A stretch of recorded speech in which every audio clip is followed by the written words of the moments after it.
Wow. We just had one of the most abnormal 2 weeks of weather, and that abnormality is likely to continue into the next few weeks. So, what we're going to do is look through Dark Sky's past weather archives and see just how abnormal the weather truly was. Now, why am I using Dark Sky? Dark Sky is not considered very reliable.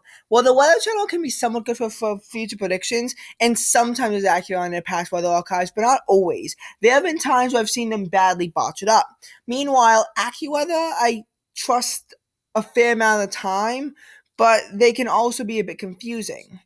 Um, so we're just gonna begin with the we're just going to begin on the 27th of January.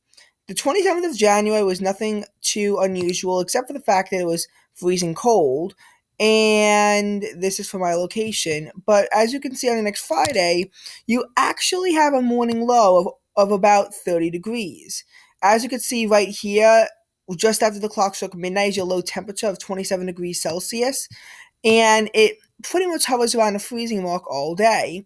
But as you can see, a winter storm is about to begin with, and dark sky is not very good with precipitation.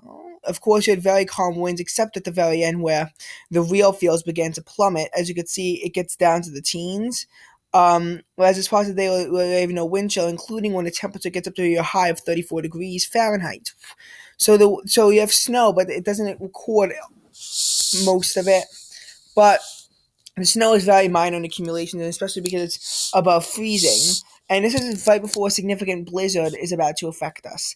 This blizzard would cause 4 deaths all on Long Island and would be one of the biggest blizzards in Boston's history. Um, this winter storm will then continue into temperatures plummeting on Saturday. Your high starts at 29 degrees at midnight, but then the temperature plummets throughout the night. And due to those strong winds, real field temperatures, which as you can see, do wind up dipping below 0 degrees. So the temperature just drops and drops and drops by the hour. Now, dark sky is very unreliable as far as precipitation amounts go. As you can see, it only picks up 4 to 8 inches of snow and only at 2 a.m., whereas in reality, we actually had about 15.6 inches of snow.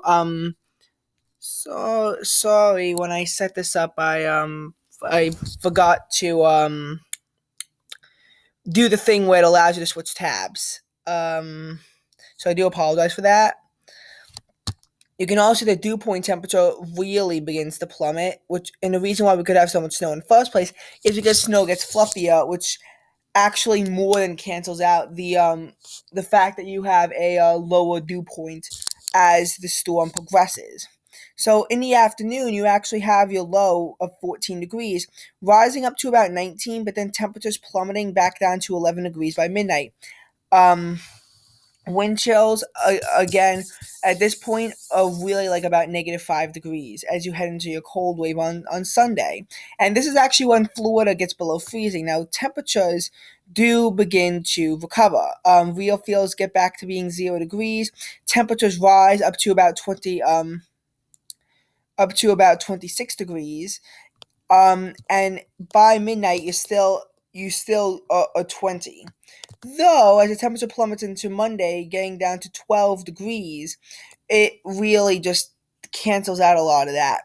But then Monday, it gets close to freezing. It was initially expected to actually hit freezing, but it can't do that.